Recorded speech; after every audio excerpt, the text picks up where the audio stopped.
Jadi kalau Thailand mau beli sesuatu dari Indonesia, ya bayarnya pakai rupiah. Kalau Indonesia mau beli sesuatu dari Thailand, ya bayarnya pakai baht. Udah nggak pakai dolar Amerika lagi nantinya. The importance of promoting transition finance to support the achievement of low carbon economy in the ASEAN region. Bisa. Ayo, rupiah habis ini menguat. Ayo. Optimis. Mungkin ini banyak yang udah tahu ya, kalau tahun ini Indonesia tuh berkesempatan jadi tuan rumah ASEAN Summit 2023. Tuan rumah KTT ASEAN 2023. Nah, tapi mungkin kita taunya itu doang, ada KTT aja. Tapi belum tahu yang bakal dibahas di pertemuan antar negara-negara Asia Tenggara ini tuh apa aja sih sebenarnya. Padahal kan KTT ini, khususnya KTT ASEAN tahun ini tuh banyak banget ya agendanya ya. Dan salah satu agenda yang menurut gue menarik di KTT ASEAN tahun ini adalah wacana pengembangan ekonomi di level kawasan. Bahkan nih kabarnya, kebijakan ekonomi dan keuangan yang disusun di pertemuan ini tuh bisa berpotensi bikin ekonomi di ASEAN jadi yang terkuat di dunia loh. Wow. Ini kira-kira apa aja ya kebijakan barunya ya? Dan bakal gimana ya dampaknya ke kita ya? Yaudah kalau gitu, langsung aja kita bahas hasil KTT ASEAN 2023 dan potensi ekonomi ASEAN di masa depan. Di Learning by Googling. Oke, sebelum kita bahas lebih detail soal hasil dari KTT ASEAN di tahun 2023 ini, yang katanya bikin ekonomi Asia Tenggara berpotensi jadi yang terkuat di dunia ini, sebelum itu enaknya gue jelasin dulu kali ya, KTT ASEAN ini tuh sebenarnya apa sih? Kayak namanya KTT, Konferensi Tingkat Tinggi. Jadi KTT ASEAN ini bisa dibilang sebuah forum bertemunya pemimpin negara-negara Asia Tenggara buat ngediskusiin berbagai hal terkait hubungan antar negara-negara Asia Tenggara. Kalau menurut website resminya ASEAN, KTT ASEAN juga merupakan badan pembuat kebijakan tertinggi di level regional ASEAN. Jadi misalnya nih, negara-negara ASEAN tuh lagi pengen bikin kebijakan buat kemaslahatan bersama.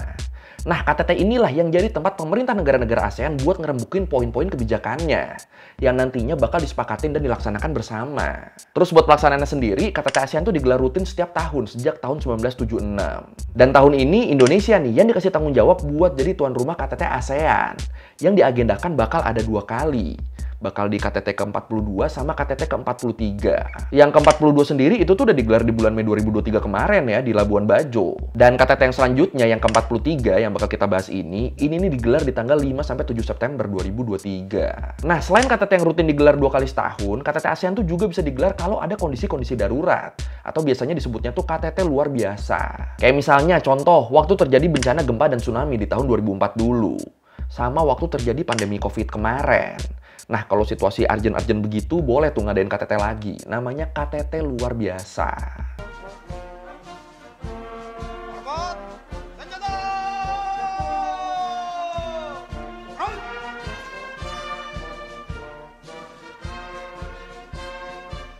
Nah, KTT ASEAN yang diselenggarakan di Indonesia tahun ini sendiri, ini tuh menyuarakan isu ASEAN Matters, Epicentrum of Growth. Maksudnya apa tuh? Jadi kayak yang kita tahu, kondisi dunia saat ini tuh kan lagi nggak baik-baik aja ya. Termasuk soal persaingan kekuatan yang berpotensi melahirkan konflik atau bahkan perang. Contoh misalnya, yang semua orang tahu nih, di Eropa, Rusia sama Ukraina tuh kan lagi perang ya.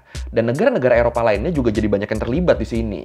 Nah, konflik semacam ini kan pastinya berpotensi meluas ya, dan bisa terjadi juga di kawasan Indo-Pasifik, di mana Asia Tenggara punya peran penting di kawasan ini. Makanya, lewat KTT ASEAN tahun ini, negara-negara di ASEAN tuh berupaya ngejaga situasi yang relatif stabil di kawasan Asia Tenggara dengan cara nyepakatin aturan buat matuhin hukum internasional dan gak jadi proksi buat pihak manapun, gak berpihak ke kubu manapun. Terus selain itu yang menurut gue menarik nih, tahun ini ASEAN juga bakal nyepakatin beberapa kebijakan ekonomi bersama buat mempermudah kegiatan ekonomi regional antar negara-negara Asia Tenggara. Kenapa gue bilang ini menarik? Soalnya kalau menurut proyeksi IMF, tren pertumbuhan ekonomi di ASEAN tuh hampir selalu di atas rata-rata pertumbuhan ekonomi global loh. Bahkan waktu pertumbuhan ekonomi dunia turun di level 2,6% di tahun 2022 gara-gara pandemi, waktu itu pertumbuhan ekonomi di ASEAN tuh malah ada di level 5,1% loh. Ini kan berarti kan hampir 2 kali lipat lebih baik ya ASEAN ya. Dan dengan kebijakan ekonomi yang disusun di KTT tahun ini, kayaknya bukan hal yang mustahil deh kalau nantinya Asia Tenggara bakal jadi pusat perekonomian selanjutnya di tingkat global. Wah, gimana nih? Gimana? Mulai merasa optimis? Together we will prove that ASEAN matters, epicentrum of growth. Nah ini mungkin biar lebih kebayang, biar kita lebih optimis, ini enaknya kita bahas dulu ya beberapa kebijakan ekonomi yang jadi prioritas pembahasan di KTT kemarin ya. Kalau berdasarkan hasil dari pertemuan Menteri Keuangan dan Gubernur Bank Sentral se-ASEAN atau disingkatnya EFNGM, disebut seenggaknya ada 3 prioritas kebijakan ekonomi di Asia Tenggara. Prioritas yang pertama tuh penguatan kerangka bauran kebijakan atau recovery rebuilding, terus akselerasi ekonomi digital atau digital ekonomi, sama transisi menuju keuangan berkelanjutan atau sustainability. Nah ini prioritas-prioritas ini biar lebih jelas kita bahas satu-satu nih ya, biar lebih optimis kita. Prioritas pertama soal penguatan kerangka bauran kebijakan atau policy mix. Ini gue jelasin dikit dulu deh ya, bauran kebijakan ini sebenarnya apa sih? Jadi simpelnya bauran kebijakan ini adalah perpaduan dari berbagai kebijakan, kayak kebijakan moneter, fiskal, sampai makroprudensial.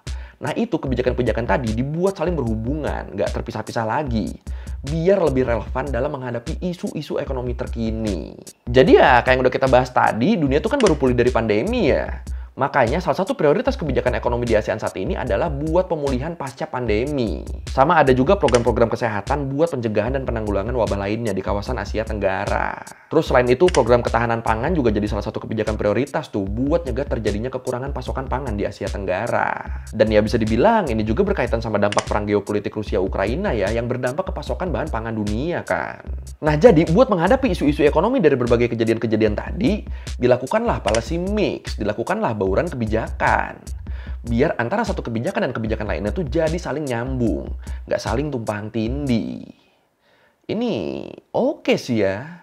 Rising commodity prices are hindering Southeast Asian countries' recovery from the COVID-19 pandemic, and this hindrance could increase the risk of political and economic instability. Terus nextnya ada prioritas akselerasi ekonomi digital. Buat yang ini gue yakin lu sepakat lah kalau digitalisasi itu makin berkembang, termasuk di sektor ekonomi ya. Dan hal ini juga jadi perhatian seriusnya EFMGM loh. Biar kebijakan ekonomi digital yang nantinya diterapin tuh bakal bisa sesuai sama perkembangan teknologi yang ada. Contoh, mungkin ini sebelumnya lu udah pernah dengar atau mungkin juga udah pernah nyoba langsung. Kalau ternyata kita tuh bisa bayar pakai Kris, bisa bayar pakai QRIS di 4 negara lain. Di Thailand, di Singapura, di Malaysia, sama di Filipina. Iya, jadi pembayaran pakai QR yang terstandar Indonesia, yang biasa kita pakai di dalam negeri, itu juga udah bisa loh dipakai buat bayar-bayar di 4 negara tadi. Kayak misalnya gue ke Thailand nih, itu nuker cashnya udah dikit aja udah, sisanya bayar-bayarnya pakai tap kartu atau QR aja udah. Ini kan mantep ya. Dan bakal lebih mantap lagi karena nantinya konektivitas transaksi digital di level regional ASEAN itu juga bakal ditambah lagi loh. Jadi ya nantinya transaksi keuangan di level regional, khususnya yang berbasis digital, itu bakal lebih mudah dilakukan. Oh iya, kebijakan ini juga nantinya bakal sejalan sama rencana penggunaan mata uang negara masing-masing buat transaksi internasionalnya. Nah ini yang sempat ramai juga tuh ya kemarin ya, dimana-mana banyak tuh kan artikel-artikel yang bilang kalau Indonesia, Malaysia, sama Thailand sepakat buat ninggalin dolar Amerika. Nah ini tuh ya berkaitan sama kebijakan ini ya. Jadi kalau selama ini investasi antar negara tuh selalu pakai mata uang asing, khususnya dolar kan, nah nantinya buat transaksi perdagangan dan investasi antar negara di Asia Tenggara, itu tuh nggak bakal pakai mata uang asing lagi, tapi pakai mata uang negaranya masing-masing. Jadi kalau Thailand mau beli sesuatu dari Indonesia, ya bayarnya pakai rupiah. Kalau Indonesia mau beli sesuatu dari Thailand, ya bayarnya pakai baht. Udah nggak pakai dolar Amerika lagi nantinya. Jadi itu ya, maksudnya bakal ninggalin dolar tuh itu ya. Di perdagangan antar negara Asia Tenggaranya yang bakal nggak pakai dolar lagi, bukan full ninggalin dolar, enggak. Ini gue ngasih tahu ini soalnya gue lihat di komen-komen banyak yang salah sangka, disangkanya full kita nggak akan pakai dolar lagi kemana-mana, enggak ya. Cuma di kawasan Asia Tenggara doang kita. Ini tujuannya biar apa? Ya tujuannya biar si mata uang negara itu lebih punya nilai ya, sehingga bisa lebih tahan dari inflasi. Ya ini sebenarnya nyambung juga berarti ya sama kebijakan yang pertama tadi, yang recovery rebuilding tadi. Bisa. Ayo, rupiah habis ini menguat. Ayo. Optimis. Terus kebijakan yang terakhir, kebijakan seputar transisi keuangan menuju ekonomi berkelanjutan. Buat yang ini nih, jadi kayak yang kita semua tahu juga, sekarang ini kan diperlukan upaya serius ya dari semua negara di dunia buat ngelindungin bumi dari berbagai krisis. Khususnya krisis iklim sama lingkungan. Makanya untuk itu jadinya diperlukan juga kebijakan yang berorientasi pada sustainability, berorientasi pada keberlanjutan biar nggak merusak lingkungan. Termasuk di sini ya kebijakan-kebijakan ekonominya. Dan dari hasil pertemuannya EFMGM sendiri akhirnya kemarin menyepakati yang namanya ASEAN Infrastructure Fund atau AIF. Sebuah program pendanaan buat pembangunan infrastruktur berkelanjutan di kawasan ASEAN. Wah, ini asik nih. Terus selain itu, pertemuan ini juga nyepakatin pendanaan buat transisi energi bersih dan mewujudin apa yang biasa disebut ekonomi rendah karbon. Jadi nantinya, ke depannya, semua kebijakan ekonomi yang dibuat tuh harus mendorong pengurangan emisi karbon dan meningkatkan penggunaan energi baru dan terbarukan. Jadi, ekonomi meningkat, tapi lingkungan tidak rusak.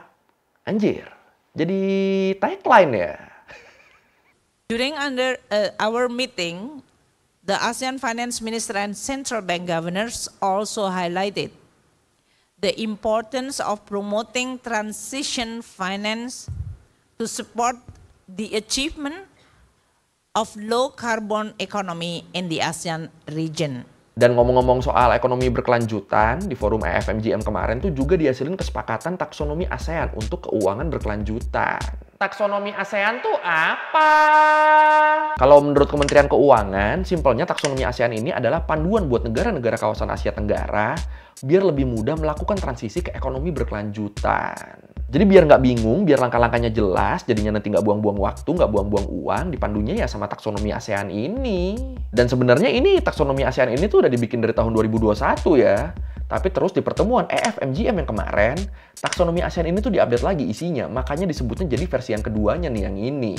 Dan kerennya, di dalam taksonomi ASEAN versi 2 ini tuh ada klasifikasi investasi dan bisnis yang mendukung upaya transisi energi. Sehingga nantinya nih harapannya, investasi dan bisnis yang lebih ramah lingkungan tuh bisa lebih mudah dapat pendanaan. Baik itu dari sektor publik maupun swasta. Dan hasil akhirnya dengan pendanaan ini diharapkan transisi energi baru dan terbarukan di Asia Tenggara tuh prosesnya jadi bisa lebih cepat lagi. Amin, amin, amin, amin. Yuk, optimis yuk, bisa, optimis. An updated guide is aiming to help ASEAN governments and companies plug into green finance. The ASEAN taxonomy will show them how to harness funding to achieve the region's climate goals. Tapi harus diakuin, gokil sih ini ya. Lu bayangin deh, orientasi kebijakan ekonomi di Asia Tenggara, khususnya di kita tuh ternyata udah nyesuaiin sama isu-isu terkini loh. Kayak adaptasi ke ranah digital sampai kebijakan terkait ekonomi hijau itu juga udah ada ya ternyata ya. Dan menurut gua ini penting banget sih buat nyegah krisis iklim. Apalagi terus kebijakan ini kan udah ada di level strategis ya. Udah ada di level antar menteri dan gubernur bank sentral. Jadi ya harapannya kebijakan ini nantinya bisa dituangin jadi aturan-aturan yang sesuai sama perkembangan teknologi. Dan jadi kebijakan yang pro lingkungan juga. Jadi ya tinggal kita tunggu aja nih gimana kebijakan AFMGM ini diimplementasikan ke aturan-aturan di Indonesia. Dan kalau semuanya lancar, potensi regional Asia Tenggara jadi yang terkuat di dunia bukan cuma mimpi doang mungkin ya. Optimis ya, optimis bisa, optimis. Tapi menurut lu sendiri gimana nih? Apakah hasil pertemuan AFMGM di KTT ASEAN kemarin tuh bakal ngasih dorongan signifikan ke perekonomian regional? Atau lu malah ngerasa pesimis sama aturan ini? Yang mana nih? Silakan komen. The beauty and richness of nature need to be harmonized with stable and sustainable growth. Being relevant with renewable energy. Oke, sekian Learn Going kali ini tentang KTT ASEAN kemarin dan potensi kita jadi yang terkuat di dunia. Wah. Masih optimis kah? Kalau lu merevisi kayak gue udah salah, atau menanya, atau menambahin nggak ada video, bisa tulis di komen, kita diskusi kayak biasa. Sekali lagi, thank you udah nonton, jangan lupa like, comment, subscribe. Bye!